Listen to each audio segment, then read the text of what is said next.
Good morning 11th class. आज हम नया चैप्टर शुरू कर रहे हैं, द्रवों का प्रवाह। द्रवों की गति के बारे में इस चैप्टर में हमने स्टडी करना है। और द्रवों की गति फिजिक्स की जिस ब्रांच में स्टडी की जाती है उसको बोला जाता है हाइड्रोडायनेमिक्स। तो सबसे पहले बात करते हैं द्रव की। द्रव आप लोगों को पता है कि द्रव वो जो बह सकता है, जिसका आकार अनिश्चित होता है। लिक्विड्स का जो आकार होता है वो अनिश्चित होता है, पर आयतन निश्चित होता है। सबसे पहले बात करते हैं हम आदर्श द्रव की। आदर्श द्रव क्या होता है? आदर्श द्रव वो जिसमें शून्य श्यानता का गुण हो और शून्य संपीड़ितता का गुण हो। अब ये श्यानता का मतलब क्या होता है? जो भी द्रव है वो बहुत सारी लेयर्स से मिलकर बना होता है, बहुत सारी परतों से मिलकर बना होता है, और उन परतों के बीच में आंतरिक घर्षण बल कार्य करते हैं। परतों के अंदर ही घर्षण बल कार्य करते हैं। तो ये घर्षण बल क्या करते हैं? जैसा कि आप पहले भी पढ़ चुके हैं, घर्षण बल गति का विरोध करते हैं। इसी तरीके से जो द्रव के अंदर लेयर्स होती हैं, ये जो घर्षण बल होते हैं, आंतरिक घर्षण बल, उन लेयर्स के बीच में उन लेयर्स की गति का विरोध करते हैं। मतलब जो पीछे वाली लेयर होती है वो आगे वाली लेयर को पीछे खींचने का काम करती है। तो शून्य श्यानता का मतलब ये है कि ऐसा द्रव जिसके बीच में घर्षण बल का गुण ना हो, जिनकी परतों में घर्षण बल का गुण ना हो, और वास्तव में ऐसा कोई भी द्रव नहीं है। तो ये सिर्फ एक कल्पना है शून्य श्यानता की, क्योंकि अगर श्यानता शून्य हुई तो कोई द्रव जो बह रहा है वो हमेशा बहता ही रहेगा, रुकेगा ही नहीं। पर श्यानता के गुण के कारण आपने देखा होगा, जैसे कि तेल है, शहद है, ग्लिसरीन है, जल है, वो थोड़ी देर बहने के बाद जो है वो रुक जाते हैं। जैसे जल जो है वो ज़्यादा देर बहता रहता है क्योंकि उसमें श्यानता का गुण कम होता है। अगर हम शहद की बात करें तो शहद थोड़ा सा बह के रुक जाता है क्योंकि उसमें श्यानता का गुण अधिक होता है। तो हर एक द्रव में श्यानता का गुण होता है, किसी में कम तो किसी में ज़्यादा। तो शून्य श्यानता जो है ये इसीलिए आदर्श द्रव के लिए बात की गई है, ये एक कल्पना है। और नेक्स्ट गुण है शून्य संपीड़ितता। शून्य संपीड़ितता का मतलब ये है कि अगर हम द्रव को दबाएं तो उसकी आयतन में कोई परिवर्तन ना हो। हर एक द्रव में, चाहे वो कोई भी द्रव हो, उसको दबाने पर उसके आयतन में परिवर्तन होता है, पर वो परिवर्तन इतना थोड़ा, इतना सूक्ष्म होता है कि हम उसको नेग्लेक्ट कर सकते हैं। तो इसीलिए ये क्या हो गया? शून्य संपीड़ितता। तो आदर्श द्रव क्या होता है? जिसमें शून्य श्यानता का गुण हो और शून्य संपीड़ितता का गुण हो। अब नेक्स्ट जो चैप्टर है उसी के टॉपिक अब हम पढ़ते हैं, द्रवों का प्रवाह। तो लिक्विड जो इनका प्रवाह होता है लिक्विड्स का, वो दो तरह का होता है। एक तो धारा रेखीय प्रवाह और एक प्रक्षुब्ध प्रवाह। सबसे पहले हम धारा रेखीय प्रवाह की बात करते हैं। जब कोई द्रव इस प्रकार से प्रवाहित हो, इस प्रकार से वो बहे कि किसी एक ही बिंदु में को होकर गुजरने वाले द्रव के सभी कण एक ही पथ पर चलते हों, तो उस प्रवाह को कहा जाता है धारा रेखीय प्रवाह। और वो जिस पाथ को फॉलो करते हैं उस पाथ को बोला जाता है धारा रेखा या स्ट्रीम लाइन। मतलब अगर हम द्रव को कुछ इस तरीके से हम कंसिडर कर लें कि बहुत सारी जो धारा रेखाएं हैं वो एक साथ बह रही हैं। एक नली की कल्पना कर लें तो उस नली को कहते हैं धारा रेखी नली। जैसे ये एक धारा रेखा, ये एक धारा रेखी, ये एक धारा रेखी, ये एक धारा रेखी, ये सब बह रही हैं। तो इनसे जो नली बनेगी, इस नली को कहा जाता है धारा रेखी नली। इस नली में होकर ना तो कोई द्रव नली के भीतर जा सकता है, और मतलब यहाँ से यहाँ नहीं आ सकता, और ना यहाँ से यहाँ आ सकता है। जो इस सिरे से एंटर करता है वही इस सिरे से बाहर निकलता है।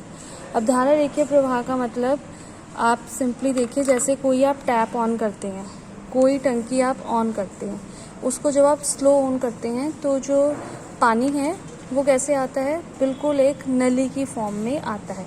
तो उसको हम क्या बोलते हैं? धारा रेखीय प्रवाह। और जैसे जैसे आप टैप को घुमाते जाएंगे, स्पीड बढ़ाते जाएंगे, तो पानी कैसे आता है? बहुत तेज़ी से आता है, जिग जैग मोशन में आता है। उसको क्या बोला जाता है? प्रक्षुब्ध प्रवाह।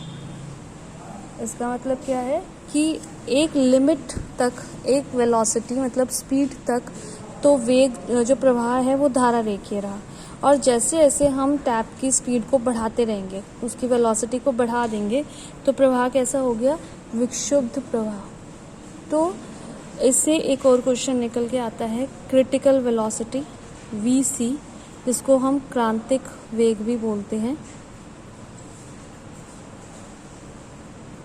तो क्रांतिक वेग क्या होता है, किसी द्रव के प्रवाह का वह अधिकतम वेग जहाँ तक द्रव का प्रवाह धारा रेखी रहता है, उस वेग को बोला जाता है क्रांतिक वेग। अगर द्रव के प्रवाह का वेग क्रांतिक वेग से ज़्यादा हो जाएगा तो उसका प्रवाह कैसा हो जाएगा, प्रक्षुब्ध प्रवाह। जैसे हम बहुत पूरी से टैप खोल दें तो पानी ऐसे निकल के आता है ना फव्वारे की फॉर्म में, उसको क्या बोला जाता है, प्रक्षुब्ध प्रवाह। या फिर ज्वालामुखी जो फटता है उसमें धाराएं उत्पन्न हो जाती हैं, भंवर धाराएं, तो वो जो ज्वालामुखी फटने की जो घटना है, जो वो प्रवाह है, वो भी क्या है, प्रक्षुब्ध प्रवाह। जो धारा रेखीय प्रवाह होता है ये निर्भर करता है श्यानता पर,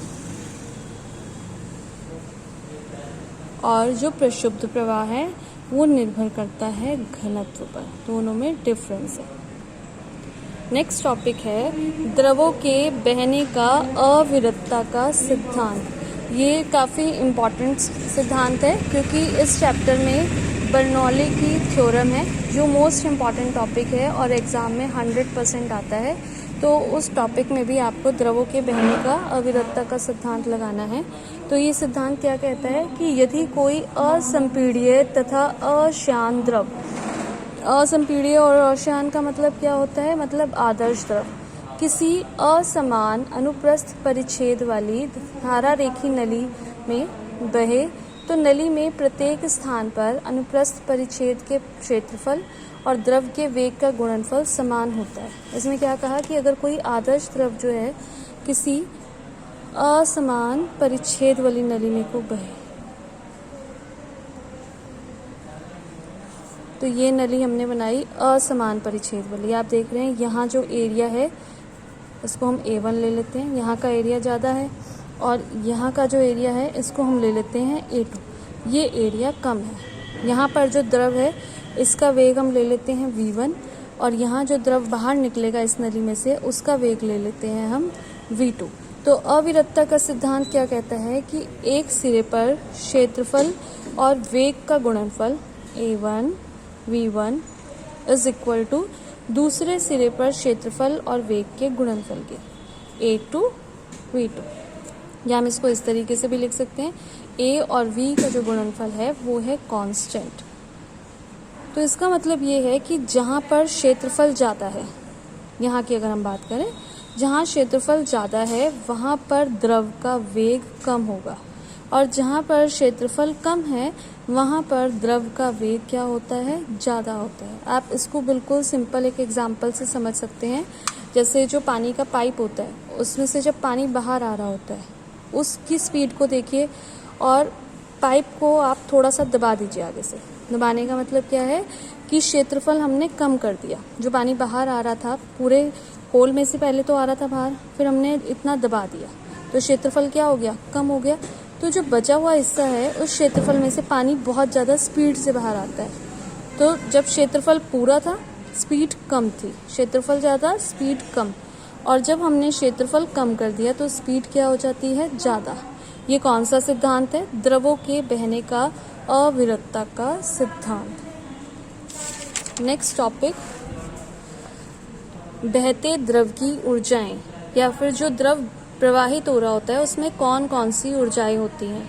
क्योंकि जो हमने बर्नौली की थ्योरम करनी है उसमें यही यूज़ होना है कि बहते द्रव की ऊर्जाओं का जो योग है वो कांस्टेंट होता है। तो हमें ये पता होना चाहिए कि बहते हुए द्रव में ऊर्जाएं होती कौन कौन सी हैं। तो सबसे पहली है दाब ऊर्जा।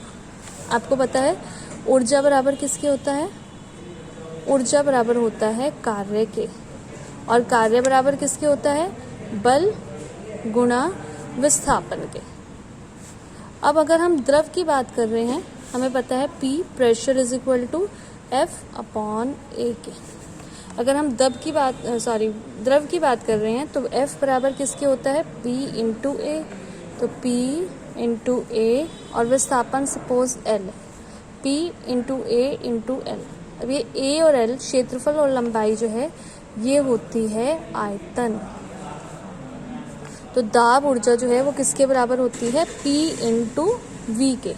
और अगर हम एकांक आयतन की बात करें, एकांक आयतन की दाब ऊर्जा, तो वो किसके बराबर होगी,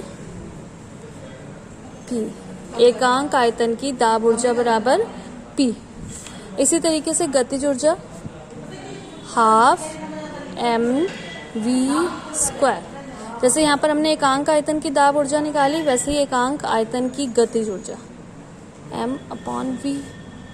तो द्रव्यमान बटे आयतन जो है वो बराबर होता है घनत्व के, रो, हाफ रो v²। ये हो गई एकांक आयतन की दाब ऊर्जा P के बराबर, एकांक आयतन की गतिज ऊर्जा हाफ रो v² के बराबर। इसी तरीके से जो द्रव बह रहा है उसकी जो स्थितिज ऊर्जा होती है वो क्या होती है, mgh।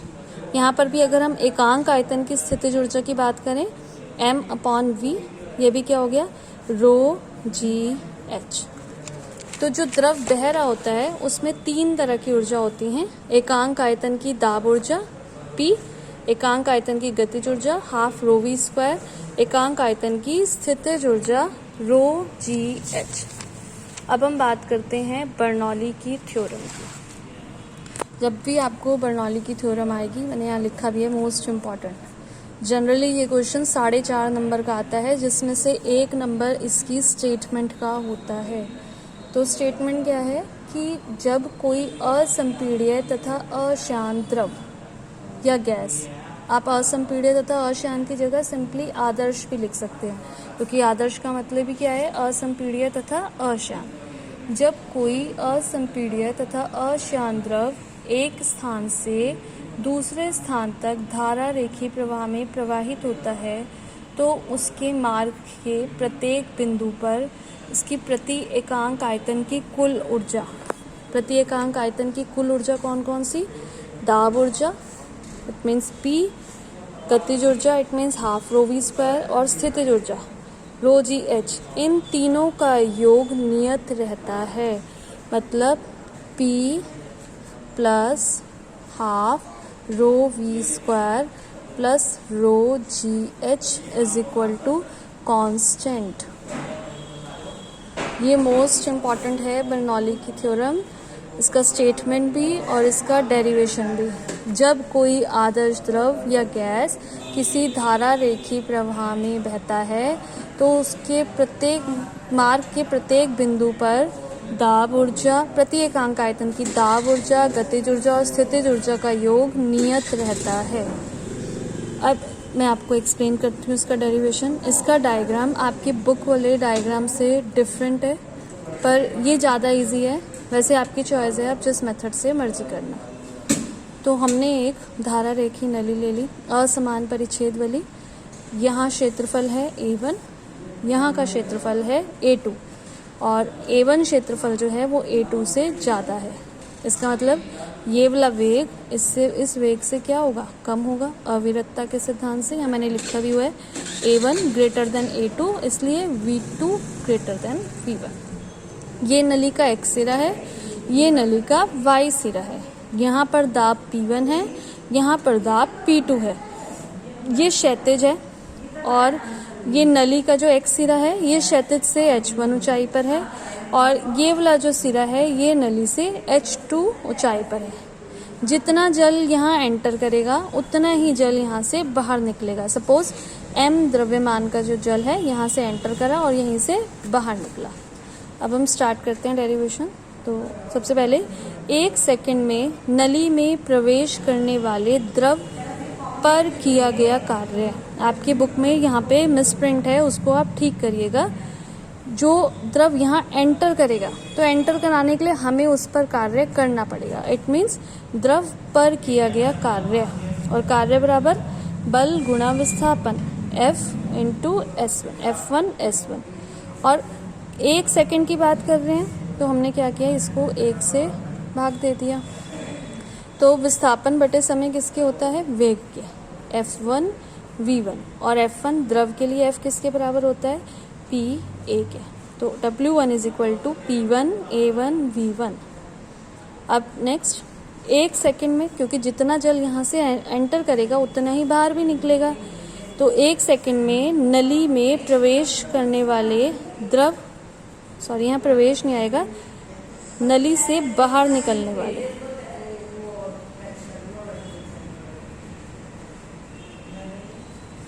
यहाँ प्रवेश कर रहा है और यहाँ बाहर निकल रहा है, द्रव द्वारा किया गया कार्य। इस चीज़ का आप ध्यान रखना, जब एंटर कर रहा है तो द्रव पर कार्य किया जाएगा और जब बाहर निकल रहा है तब द्रव द्वारा कार्य किया जाएगा। सेम ऐसे ही W2 is equal to P2 A2 V2। तो कुल कार्य क्या हो जाएगा, जो द्रव पर किया गया कार्य होता है वो ज़्यादा होगा क्योंकि यहाँ क्षेत्रफल ज़्यादा है। तो P1 A1 V1 minus P2 A2 V2। और अविरतता के सिद्धांत से अभी मैंने आपको पढ़ाया A1 V1 और A2 V2 बराबर होता है। और ये क्या है, आयतन है। आयतन बराबर किसके होता है, द्रव्यमान बटे घनत्व के। तो A1 V1 A2 V2 को हम क्या लिख सकते हैं, m/ρ। तो W P1 A1 V1 minus P2 A2 V2 में से P1, हमने P1 यहाँ से A1 V1 को हटाया, यहाँ से A2 V2 को हटाया और उसकी जगह क्या लिख दिया, m/ρ। तो क्या आ गया कुल कार्य, W is equal to P1 minus P2 m/ρ। अब नेक्स्ट 1 सेकेंड में x पर प्रवेश करने वाले द्रव की गतिज ऊर्जा हाफ mv1 होगी और जो y से निकलेगा उसकी गतिज ऊर्जा हाफ mv2। अब अविरतता के सिद्धांत से, क्योंकि यहाँ क्षेत्रफल ज़्यादा है तो ये वाला वेग कम होगा, यहाँ क्षेत्रफल कम है तो ये वेग ज़्यादा होगा, मतलब v2 वाला वेग ज़्यादा है। तो इसीलिए हम क्या करेंगे, ये वाली गतिज ऊर्जा में से ये वाली गतिज ऊर्जा माइनस कर देंगे। गतिज ऊर्जा में वृद्धि हुई है क्योंकि वेग बढ़ रहा है, तो वृद्धि कैसे निकालेंगे, जैसे आपके पास पहले 2 रुपये थे, बाद में 5 रुपये हो गए, कितनी वृद्धि हुई, आप क्या करते हो 5 में से 2 माइनस करते हो। इसी तरीके से वृद्धि कैसे निकालेंगे, इसमें से ये माइनस कर दिया, तो हाफ mv2 माइनस v1। इसी तरीके से x पर स्थितिज ऊर्जा mgh1, y पर स्थितिज ऊर्जा mgh2। अब क्योंकि ये हाइट ज़्यादा है ये कम है, तो h1 वाली टर्म में से h2 वाली टर्म माइनस होगी, स्थितिज ऊर्जा में कमी हो रही है, mgh1 माइनस h2। गतिज ऊर्जा में वृद्धि हो रही है और स्थितिज ऊर्जा में कमी हो रही है, तो जो नेट वृद्धि है वो किसके बराबर होगी, गतिज ऊर्जा में से स्थितिज ऊर्जा को माइनस कर लिया। और ये जो ऊर्जा में वृद्धि है ये किसके कारण होती है, ये कार्य के कारण होती है। तो किया गया नेट कार्य बराबर ऊर्जा में नेट वृद्धि। कार्य का मान था P1 minus P2 m/ρ is equal to half, जो ऊर्जा आई है हमारे पास half mv2 minus v1 minus mgh1 minus h2। जो ब्रैकेट्स वाली टर्म है उनको ब्रैकेट्स में ही रखना, अदरवाइज बाहर क्योंकि माइनस है साइन की कंफ्यूजन हो जाएगी। अब पूरी इक्वेशन में m है तो m से m काट दीजिए और ब्रैकेट सब हम खोल देते हैं। ये P1 माइनस P2, यहाँ half v2 minus half v1 minus gh1 और माइनस माइनस प्लस gh2। ये रो यहाँ डिवाइड कर रहा है, दूसरी साइड ले जाकर मल्टीप्लाई कर देते हैं। तो P1 minus P2 is equal to half rho v2 minus half rho v1 minus rho gh1 plus rho gh2। जो 1 वाली टर्म्स हैं वो सब एक साइड ले आते हैं, 2 वाली टर्म्स एक साइड। P1 ये माइनस का है, इधर आएगा तो प्लस का, ये भी माइनस का इधर आएगा प्लस का। P1 plus half rho v1 plus rho gh1 is equal to P2 plus half rho v2 plus rho gh2, या फिर P plus rho v square plus rho gh is equal to constant. मतलब आदर्श द्रव की एकांक आयतन की गतिज ऊर्जा, एकांक आयतन की दाब ऊर्जा, एकांक आयतन की गतिज ऊर्जा और एकांक आयतन की स्थितिज ऊर्जा का योग नियत रहता है। ये बर्नौली की थ्योरम है। और अगर बर्नौली की जो ये बोला गया है बर्नौली थ्योरम के लिए, अगर ये कहा जाए कि जो द्रव बह रहा है, जो नली है वो क्षैतिज तल पर ही है, तो क्षैतिज तल पर होने पर जो ये टर्म है वो हट जाएगी। इट मीन्स ये वाली टर्म हट जाएगी। तो एक क्वेश्चन क्या रह जाएगी, P plus half rho V square is equal to constant. जो बर्नौली थ्योरम आती है वो यहीं तक आती है। ये अलग से कंडीशन कई बार न्यूमेरिकल्स में यूज हो जाती है। अब अगर हम ये जो पूरी इक्वेशन है इसको डिवाइड कर दें रो जी से, तो इक्वेशन क्या बन जाएगी, P upon rho G plus half rho V square upon rho G plus rho G H upon rho G is equal to constant.